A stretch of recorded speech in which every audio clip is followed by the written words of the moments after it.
மச்சான் எங்கயாவது வெளியே போறியாடா? இல்லடா. அதானே வேணும். அப்ப இந்த புது ஷர்ட் உனக்கு எதுக்கு? எடுத்துக்கோ. ஹேய், புது ஷூவா? எனக்கு நல்லா இருக்கும்ல.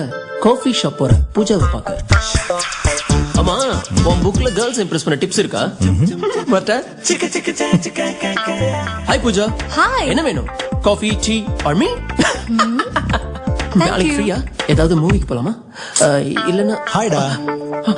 நீ என்ன இந்த பக்கம்? சும்மா. ஹாய். ஹாய். நீங்க ஃபேஷன் டிசைனரா? ஆமா, அது எப்படி உங்களுக்கு? உங்க Dress ரொம்ப அழகா இருக்கு. உங்களுக்கு வேற ஏதாவது Coffee? Likes like music? Yeah sure. Sure. வாங்கிட்டு வரேன். All new youthful Ananda Vikatan. கொஞ்சம் படிக்க, நிறைய இம்ப்ரெஸ் பண்ண. வார வாரம் 2 புத்தகம், எல்லா பக்கமும் பரிசு.